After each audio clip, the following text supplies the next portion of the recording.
주님이 함께 하시면 됩니다. 더 이상 바랄 것 없습니다. 여기 있는 우리는 모두 다 과거에는 구원받지 않으면 안 되는 절대 멸망 속에 있었던 사람들입니다. 그런 우리들을 하나님이 절대 은혜로 직접 불러내셔서 하나님의 자녀로 부르시고 지금은 세상 살리는 전도자로 인도해 주시고 있습니다. 그런데 그 하나님의 부르심에는 반드시 절대 여정이 완전히 계획되어져 있어서 그 여정 따라 우리가 가게 되어져 있습니다. 예수님께서 제자들을 부르셨을 때에 나를 따라오기만 하면 사람을 낳는 어부가 되도록 해주겠다 그랬습니다. 하나님은 그래서 우리를 구원하신 그날부터 우리의 삶이 끝날 때까지 완전 인도해 주시는 겁니다. 그러려면 첫 번째로 항상 하나님의 언약 따라 시작하는 남은 자로 가야 됩니다. 절대로 우리가 어떻게 살아야 될지를 사람들은 알 수가 없어요. 그런데도 내 생각대로 자꾸 삽니다. 그러니까 남은 자의 삶은 시작이 중요합니다. 하나님의 언약을 붙잡고 내 목표, 내 계획, 내 소원대로가 아니고 하나님의 언약을 확인하고 유일한 방법이에요. 가장 올바른 절대 시작의 방법입니다. 왜냐하면 우리는 내 중심으로 세상 중심으로 사는 잘못된 흐름 속에서 살던 우리들이었는데 하나님이 거기서 불러내서 하나님의 약속 흐름 따라 살도록 구원받은 사람들이기 때문입니다. 그래서 하나님이 항상 먼저 주신 언약의 말씀 주신 거 붙잡고 시작하는 게 중요해요. 오늘 본문에 보면 두 제자가 세례 요한과 함께 있을 때 중요한 응답을 받는 장면이 있습니다. 어떤 말씀을 들었느냐 하면 보라 세상 죄를 지고 가는 하나님의 어린 양이로다. 그래서 이 두 제자는 원래 세례 요한의 제자인데 이분 말씀 따라가야 내 인생이 제대로 시작이 되는구나라는 걸 깨닫고 예수님 따라가는 참된 시작을 하는 모습을 볼 수가 있습니다. 우리는 매주 이 시작을 해야 됩니다. 우리는 매일 이러한 시작을 해야 됩니다. 그래서 오직 먼저 언약만 붙잡고 기도하는 사람의 삶을 살아야 됩니다. 그 엄청난 마가다락방 교회 출발은 하나님의 절대 언약 말씀만 붙잡고 기도하면서 시작한 교회입니다. 오늘 본문에 보면 나다나엘이라는 사람이 나오는데요. 나다나엘이 예수님의 부름을 받는 이런 모습이 나옵니다. 예수님이 나다나엘을 보면서 저 사람은 참으로 이스라엘 사람 중에 진짜 이스라엘 사람이다. 그런 말을 하니까 나다나엘이 말합니다. 어떻게 나를 아십니까? 예수께서 대답하여 이르시되 빌립이 너를 부르기 전에 네가 무화과 나무 아래에 있을 때에 내가 보았노라 그랬습니다. 주로 무화과 나무 있었다라는 말은 무화과 나무 밑에서 기도할 때. 그래서 이스라엘 사람들이 기도하는 그 습관처럼 나다나엘 너가 무화과 나무 밑에서 이스라엘의 구원을 사모하고 메시아 언약을 붙잡고 기도하고 기다리던 그 상황, 그 모습을 내가 보았다. 그렇게 말합니다. 그 언약 붙잡고 기도하는 중에 예수님의 부르심을 받고 그 부르심의 말씀을 알아듣게 되고 그 인도하심에 막바로 순종하고 따라가는 모습을 볼 수가 있습니다. 그래서 오직 언약만 붙잡고 기도하는 사람은 앞으로 역사할 성령 역사를 미리 체험하게 돼요. 그게 세 번째입니다. 이건 여러분 시대마다 하나님께 쓰임받은 모든 전도자들에게 주신 응답입니다. 모세가 애국 가기 전에 체험했고 요셉도 애국 가기 전에 창세기 37장에 미리 체험했고 에스겔도 자기 민족이 살아날 것에 대해서 회복할 것에 대해서 미리 체험했습니다. 이와 같이 여러분 주일날 한 주간 현장을 미리 체험하고 시작해야 돼요. 말씀은 그냥 지나가면 안 됩니다. 미리 주시는 그 말씀을 붙잡고 거기에 대한 증거와 확신을 체험하고 가셔야 돼요. 그거 하는 시간이 포럼이에요. 사도행전 2장에 보면 초대교회는 반드시 말씀 받은 걸 가지고 포럼하고 그걸 가지고 기도하고 교제했다 그랬죠. 그냥 대강 교회 왔다가 갔다가 하는 걸 반복하면은요 안 돼요, 여러분. 교회 껍데기만 본다니까요. 그래서 뭐 교회가 내가 몇십 년 다녔는데 교회는 뭐 이렇다 저렇다, 그 껍데기예요. 교회 축복은 절대 그렇지 않습니다. 복음의 능력 전혀 모르고 그냥 사는 겁니다. 두 번째로, 항상 그리스도의 여정을 따라 인도받는 순례자입니다. 순례자는 뭐냐? 우리는 그리스도의 영이신 성령께서 우리에게 일을 주시고 만남을 주시고 장소에 역사하시는 것을 체험하는 것이 중요합니다. 틀림없어요. 어떻게 역사하시느냐? 성령께서 시키시는 일을 하는 순례자입니다. 주로 어떤 일이냐? 영적 문제 가진 자 살리는 일을 말씀하셨어요. 성령이 일을 주시는 걸 아는 사람이 성령 인도받는 전도자들입니다. 그런 사람들은요 모든 일에 성령의 인도하심이 확인돼요.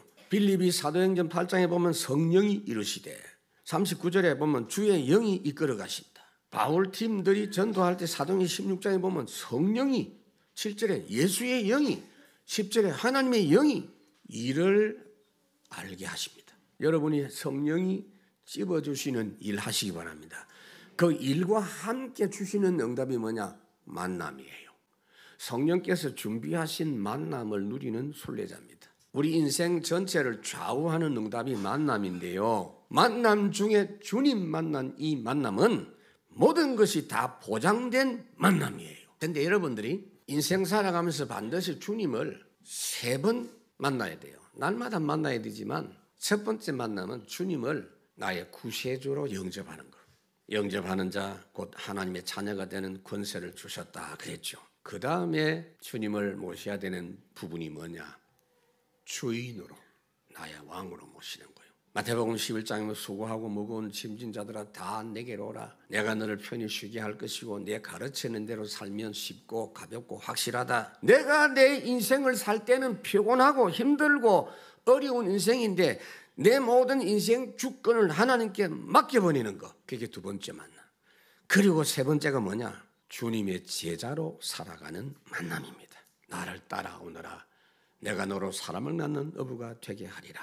오직 성령이 너에게 임해서 성령 따라 인도 따라 가면 땅 끝까지 증인이 되리라. 자녀, 주인, 제자의 만남. 이런 일과 만남의 축복 다음에 오는 게 뭐냐?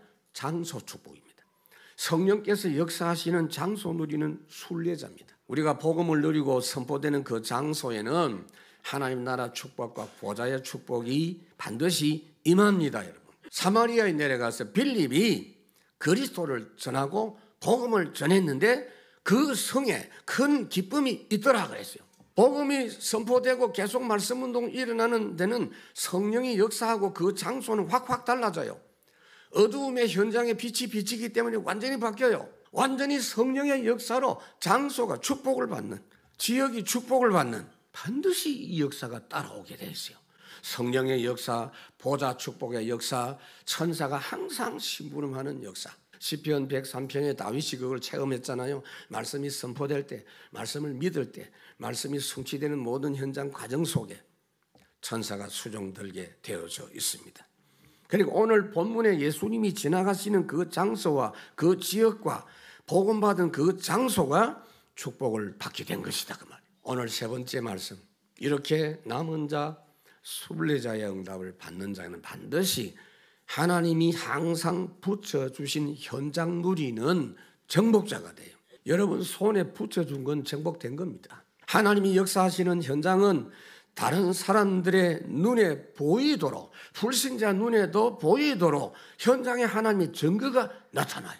그게 정복자의 역사입니다. 신분이 노예이지만 요셉은 남은 자고 순례자입니다. 결국 정복자 응답이 어디 나타나느냐? 보디발의 집에서. 여호와께서 요셉과 함께 하심으로 요셉이 형통한 자가 되고 보디발이 요셉과 하나님이 함께 하시는 것을 보았더라. 그래서 참된 현장 회복의 시작을 어떻게 해야 될 것이냐, 오늘 설교에서 가장 중요한 부분입니다. 38절에 보니까 예수께서 돌이켜 그 따르는 것을 보시고 물어 이르시되 무엇을 구하느냐 이렇게 했어요. 너희들이 왜 나를 만났냐? 왜 나를 찾아왔냐? 여러분 오늘 교회 왜 왔어요? 여러분들이 교회 올 때 몸이 아파서 치료받기 위해서 올 수도 있고 가정 문제 좀 해결받기 위해서 올 수 있고 그러나 그 동기로 온 것까지는 괜찮은데 계속 거기에 머물러 있으면 안 되죠. 그 잘못된 목적입니다. 너희들이 왜 나를 찾아왔냐 이렇게 묻고 있습니다. 그 질문에 제자들이 대답합니다. 랍비여 어디 계시니까? 오늘 설교 제목입니다. 주님 어디 계시오니까? 이 말이 무슨 말인지를 제가 설명해 드릴게요. 주님이 계시는 곳은 어디든지 최고의 장소이기 때문에 어디든지 주님 따라 가겠습니다. 그 말이에요. 마태복음 8장에 보면은 한 서기관이 예수님에게 물었습니다. 선생님, 저는 선생님 어디로 가시든지 따라가겠습니다. 라고 하니까 주님이 20절에 여우도 굴이 있고 공중에 새도 거처가 있으되 인자는 머리 들 곳이 없다. 나는 단칸방 하나도 없는 사람이다. 네가 내 따라와가지고 덕을 얻을 수 있는 게 뭐가 있겠냐.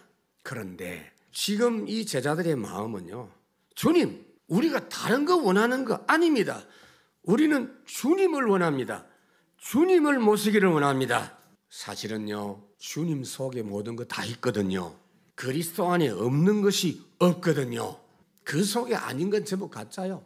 그래서 참된 치유의 시작이 있는데 그게 영적 치유입니다. 주님께서 그 역사를 39절에 말씀하죠. 예수께서 이르시되 와서 보라. 그러므로 그들이 가서 계신 데를 보고 그날 함께 거하니 때가 10시쯤 되었더라. 와서 보라.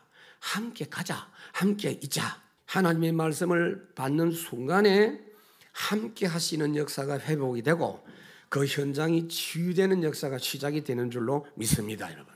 그리스도 알고 그리스도를 만난 그때부터 참된 인생이 시작이 된다고 말이요. 반석 인생이 된다는 거 말이요. 마태복음 7장에 보니까 그리스도 언약 붙잡고 쭉 간 사람은 결국 반석 위에 세운 집과 같은 인생이 되어져서 최고 작품 인생. 어떤 바람이 불고 창수가 나고 풍랑이 일어도 무너지지 않는 흔들리지 않는 작품 인생 된다 그 말입니다. 오늘 여러분들이 믿어지면 역사는 지금 시작이 됩니다. 세 번째로 현장 축복과 참된 정복의 역사입니다. 이 본문이 참 중요합니다. 50절. 그러니까 예수님이 나다나엘 처음 만났는데 만나기 전부터 자기가 어떤 행동을 했는지 알고 계시니까 놀랬다는 거죠. 네가 그걸 보고 놀라나? 앞으로 그보다 훨씬 놀랄 일들이 엄청난 일들이 계속 생길 것이다. 우리들도 여러분 말씀을 듣고 말씀 따라가는 삶이 하루, 한 주간, 한 달, 1년 이렇게 진행되면요. 가면 갈수록 더 큰 역사를 체험하게 된다는 것입니다. 왜 그러냐 하면 세상은 가면 갈수록 더 어렵고 악한 세상으로 치닫기 때문에 그렇습니다. 예수님께서 요한복음 14장에 말씀했죠. 내가 진실로 진실로 너희에게 이르노니 나를 믿는 자는 내가 하는 일을 그도 할 것이고 또한 그보다 더 큰 일도 하리니 이는 내가 아버지께로 감이라. 성천하신 후에 보좌에 계시는 주님, 이 땅에 남아서 영적 싸움을 하고 전도운동을 해야 될 우리들을 하나님은 더 큰 은혜로 역사하신다. 말하자면 앞으로는 훨씬 많은 사람들이 돌아온다 그 말이에요. 그 하나님이 120명으로 출발했는데 3천 제자가 오고 5천 제자가 오고 나중에는 숫자를 못 세 큰 무리가 모였다. 우리가 지금 가는 방향이 바로 그 방향입니다. 지금 오직 절대 믿음 가지고 가는 자만이 갈 수 있는 길입니다. 여러분. 말씀을 맺습니다. 매주 여러분 질문하십시오. 여러분이 중요한 일을 만날 때마다 질문하십시오. 주님이 먼저 물을 겁니다. 네가 지금 원하는 게 뭐냐? 네가 여기 왜 왔냐? 그럴 때 여러분 뭐라고 대답하랍니까? 주님, 나는 주님을 원합니다. 주님 어디 계시든지 나는 주님을 원합니다. 어디든지 주님과 함께하면 모든 문제 해결되고 모든 사람 살리고 모든 시대 살릴 전도자 됩니다. 여러분. 그래서 오늘 이 말씀 붙잡고 주님과 함께 주님 말씀과 함께 오직 복음의 남은 자 완전 하나님의 여정을 따라가는 순례자 절대 목표 이룰 정복자의 길을 가는 여러분들인 것을 오늘 확인하시고 이번 주간 확인하시기를 주의 이름으로 축원합니다.